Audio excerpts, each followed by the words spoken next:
সাল্লাল্লাহু আলাইহি ওয়াসাল্লামের জান কবজ করতে আইসা ঘরের দরজায় আইসা সালাম দিছে, আসসালামু আলাইকুম ইয়া রাসূলুল্লাহ, আসসালামু আলাইকুম ইয়া হাবিবাল্লাহ। নবী ফাতেমাকে ডেকে বলে, ফাতেমা ঘরের দরজাটা খুলে দাও, মেহমান আসছে। মালাকুল মাউত আজরাইল আলাইহিস সালাম দাঁড়ায় আছে। ফাতেমাতুজ জোহরা ঘরের দরজা খুলে দেখে এমন একজন মানুষ দাঁড়ায় আছে, যেই মানুষের পা জমিনে মাথা আসমানে। এমন একজন ব্যক্তি দাঁড়ায় আছে যার পা জমিনে মাথা আসমানে। আল্লাহর পয়গম্বরের কলিজার টুকরা নয়নের মণি ফাতেমাতুজ জাহরা বলে, ইয়া রাসূলুল্লাহ, ইয়া হাবিবাল্লাহ, জীবনে কোনোদিন এত বড় মানুষ দেখি নাই। এটা আবার কেমন মানুষ গো নবীজি, জমিনে পা আসমানের মধ্যে মাথা, এত বড় মানুষ তো জীবনে দেখি নাই। আল্লাহর পয়গম্বর ফাতেমাকে দেখে বলে, ফাতেমা এটা মানুষ না রে ফাতেমা, এটা হইল আল্লাহর ফেরেশতা মালাকুল মাউত হযরত আজরাইল আলাইহিস সালাম, যেই ফেরেশতা একজন মানুষের কাছে জীবনে একবার আসে। কয়বার? মালাকুল মাউত আজরাইল আলাইহিস সালাম মানুষের জীবনে একবার আসে, একাধিকবার আসে না। কারণ মালাকুল মাউত আজরাইলের শুধু একটাই কাজ, মাটির দেহ থেকে পান পাখিটা কেড়ে নেওয়া, মানুষের দেহের ভিতর থেকে শ্বাস বের করে নেওয়া, জান কবজ করা, এটাই হইল মালাকুল মাউত আজরাইলের কাজ, অন্য কোনো কাজ নাই। আল্লাহর পয়গম্বর ফাতেমাকে ডেকে বলে, ফাতেমা মালাকুল মাউত আজরাইল আসছে, কিছুক্ষণের মধ্যে চিরদিনের জন্য ফাতেমা তোমাকে এতিম করে, আমার গোটা উম্মতকে এতিম করে, তোমার বাবা উম্মতের নবী, সাহাবায়ে আজমাইনের নবী, তোমার নয়নের মণি কলিজার টুকরা তোমার বাবা মুহাম্মদুর রাসূলুল্লাহকে কিছুক্ষণের মধ্যে নিয়ে যাবে তোমাকে এতিম করে। মালাকুল মাউত আজরাইল তোমার বাবার জান কবজ করতে আসছে। ফাতেমা যখন নবীর মুখে এই কথা শুনলেন, ফাতেমা বুঝছেন আমার বাবা বেশিক্ষণ বাঁচবে না। আমার বাবা যদি চলে যায়, আমি আমার বাবাকে সারা দুনিয়াতে কিভাবে থাকবো?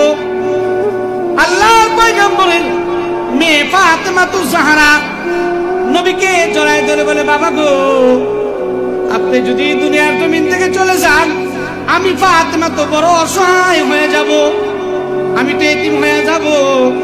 বাবা আমি আপনাকে ছাড়া বাঁচতে পারবো না, আমি আপনাকে ছাড়া থাকতে পারবো না গো নবীজি। হাউমাউ করে ফাতেমা নবীকে জড়ায় ধরে কান্দে।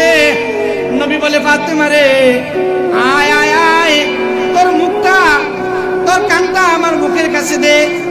ফাতেমার কান নবীর মুখের কাছে দিলে নবী ফাতেমাকে ডেকে বলে, ফাতেমা চিন্তা করিস না, তোর বাবা মুহাম্মদ এই দুনিয়ার জমিন থেকে বিদায় নেওয়ার পরে এই মদিনা থেকে সর্বপ্রথম যেই মানুষটা বিদায় হবে, সেই মানুষটা হইল আমার ফাতেমা।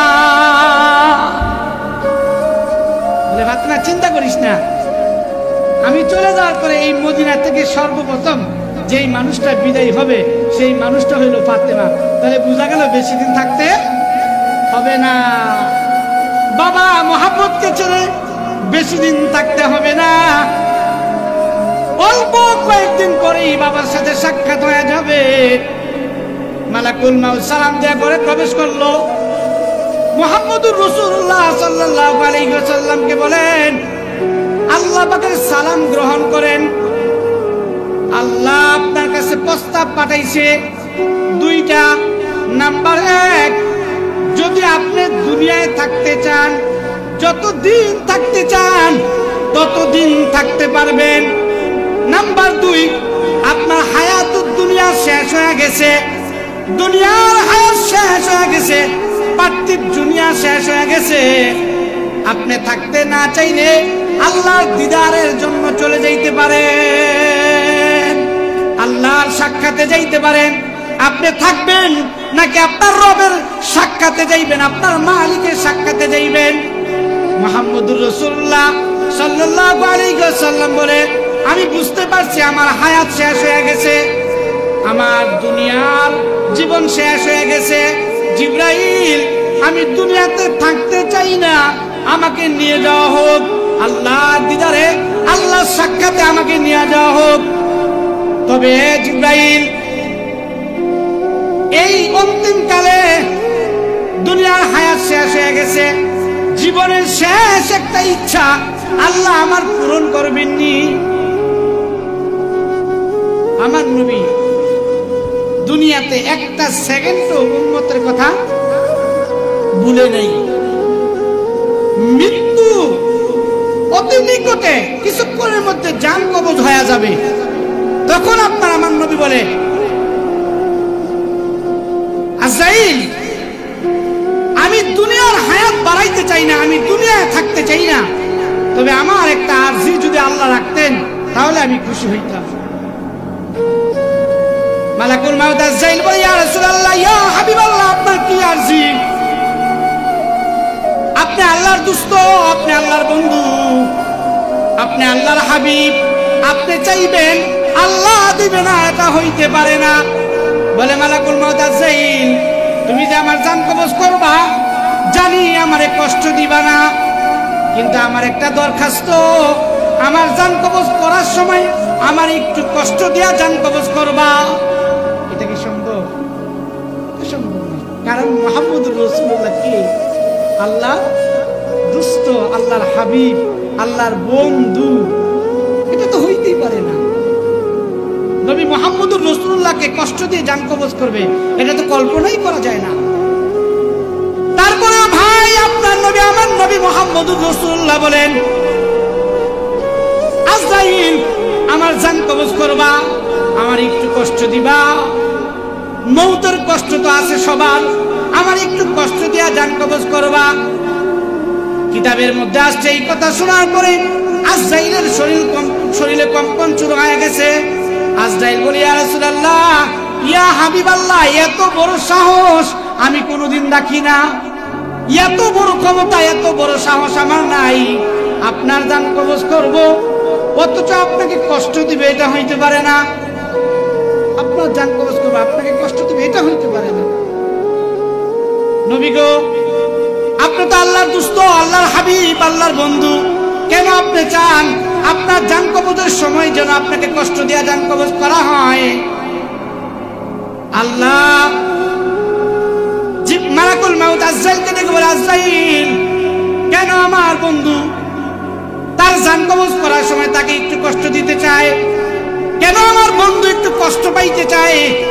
তুমি জানো এবং আমাকে জানায় দাও। আল্লাহর পয়গম্বর, আল্লাহর নবী বলে, ও আমার মালিক, ও আমার রব, আল্লাহ গো, আমার একটু কষ্ট দেয়া জান কবজ করবেন, এই কষ্ট আমার উম্মতের মধ্যে বন্টন করে দিবেন, আমার উম্মতের জান কবজ করার সময় আমার উম্মতের যেন কষ্ট না হয়। বলে, আমার একটু কষ্ট দিয়ে জান কবজ করবেন, এই কষ্ট আমার উম্মতের মধ্যে বিলীন করে। 63 বছর কান্দেন নবী দুনিয়ায়, 63 বছর কান্দেন নবী দুনিয়ায়, এখনো কান্দেন নবীজি মদিনায়। 63 বছর কান্দেন নবী দুনিয়ায়, 63 বছর কান্দেন নবী দুনিয়ায়, এখনো কান্দেন নবীজি মদিনায়। 63 বছর নবী উম্মতি উম্মতি বলে দুনিয়াতে কেঁদেছেন, এখনো মদিনায় শুয়া শুয়া উম্মতি উম্মতি বলে কাঁদেন। কঠিন মুসিবতের ময়দানেও উম্মতি উম্মতি বলে কাঁদবেন। সকলে বলি সুবহানাল্লাহ। এই নবীর উম্মত হতে পেরেছেন, খুশি না বেজার? এরে মুসলমান যুবক ভাইরা, আল্লাহ বলে, বন্ধু, আপনার জান কবজ করতে গিয়ে আপনাকে কষ্ট দেওয়া হবে না। আপনাকে কথা দিলাম, আপনার যে উম্মতের মধ্যে আল্লাহর মহব্বত, নবীর মহব্বত থাকবে, আপনার যে উম্মতের মধ্যে নেক আমল, ঈমান এবং নেক আমল থাকবে, আপনার এই উম্মতের জান কবজ করার সময় এমন ভাবে জান কবজ করব যেন বাচ্চা তার মায়ের স্তনের দুধ পান করতে করতে ঘুমায় গেছে। নবীজি একটা মুচকে হাসি দিছে, বলে নবী গো, আপনার জান কবজ করার সময় আপনাকে কষ্ট দিতে হবে না। আপনাকে কথা দিলাম, আপনার যে উম্মতের মধ্যে ঈমান এবং আমল থাকবে, নেক আমল থাকবে, আল্লাহর মহাব্বত, আল্লাহর ভয় থাকবে, নবীর মহাব্বত থাকবে, নবীর সুন্নতের মহাব্বত থাকবে, ওই উম্মতের জান এমন ভাবে কবজ করা হবে যেমন একটা বাচ্চা তার মায়ের স্তনের দুধ খাইতে খাইতে ঘুমায় যায়, যেমন কোনো কষ্ট হয় না। আপনার উম্মতের মধ্যে যাদের মধ্যে ঈমান এবং নেক আমল থাকবে তাদের জান কবজ এমন ভাবে করা হবে, সকলে বলি সুবহানাল্লাহ। এই শুধু একজন মানুষের জান কবজ করার সময় মালাকুল মাউত আজরাইল বলছিলেন, আপনি থাকতে চাইলে থাকতে পারে, আর থাকতে না চাইলে আপনি যাইতে পারেন, আপনার ইচ্ছা। এই ইখতিয়ার আল্লাহ আর কাউকে দেন নাই। মুসলমান যুবক ভাইরা, দাড়ি টাকা মুরব্বী বাবারা, আল্লাহর পয়গম্বর, আল্লাহর নবী মুহাম্মদুর রাসূলুল্লাহ সাল্লাল্লাহু আলাইহি ওয়াসাল্লামের বাবার নাম ছিল আব্দুল্লাহ।